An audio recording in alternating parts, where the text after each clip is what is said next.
Jaylen.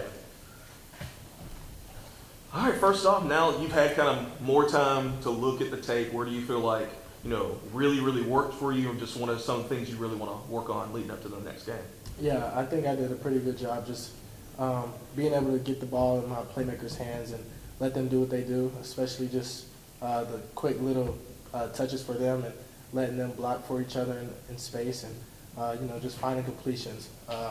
That's something me and Coach Heck talk about every day, every meeting. Just being able to find completions and kind of build momentum with that and not forcing things downfield, taking what the defense gives me. So I think I did a pretty good job just putting the ball in play, which we said a lot. I know you don't like talking about yourself a whole lot, but just talk about kind of getting the award player of the week and kind of that recognition. Yeah, it's always great to get the recognition. It's kind of, when you put in all the work, it's kind of just a representation of the hard work, but you can't do it without the 10 guys around you on the field. And the guys played great around me, giving me the opportunities to make plays. And like I said, when I get the playmakers the ball, they make me look good. The 5 guys up front make me look good. So we're all interdependent on each other. And, I can't do it without them. They can't do it without me. So we're all very connected. And we got to continue to build off of last game and, continue to eliminate those negative plays and those penalties so we can be even more explosive.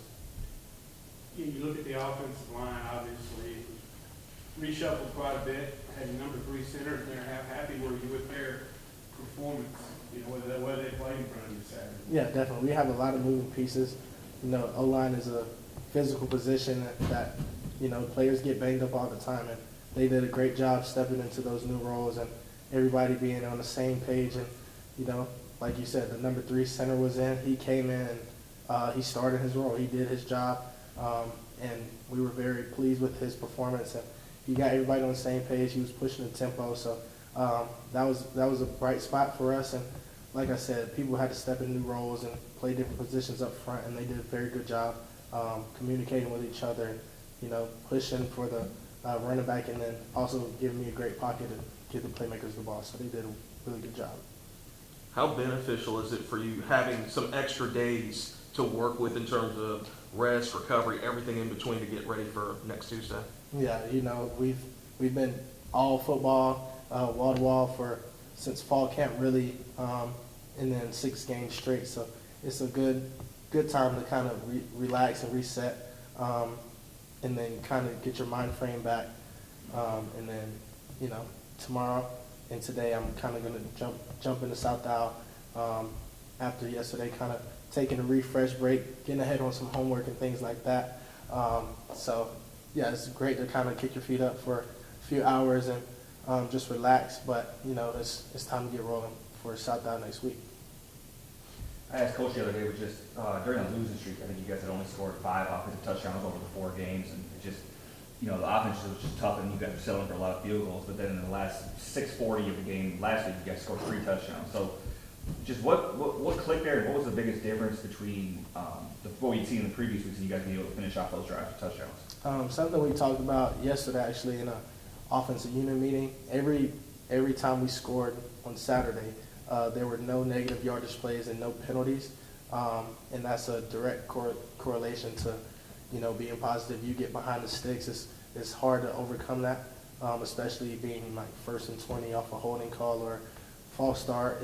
Your percentages go way down with those negative yardage plays and things like that. So being able to avoid those give us a chance to be successful in the drive, and that's something we have to really focus in on.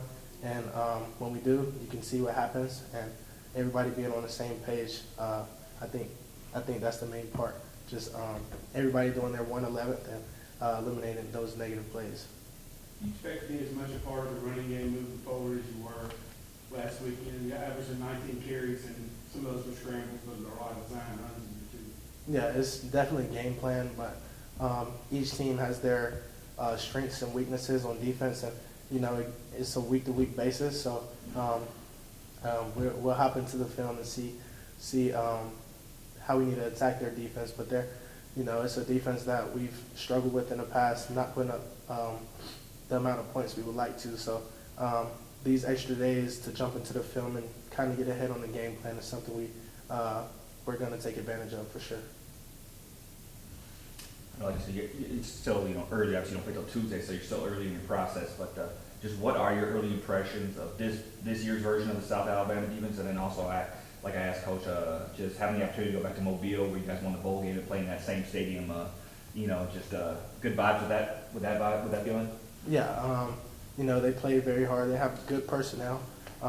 Some returners coming back, but they play very hard, and they're like I said, they're a stingy defense. They don't like to give up that many points, so it's going to be a challenge. And obviously, going back to Mobile, where we won the '68 Ventures Bowl, is always a good thing to go back down there.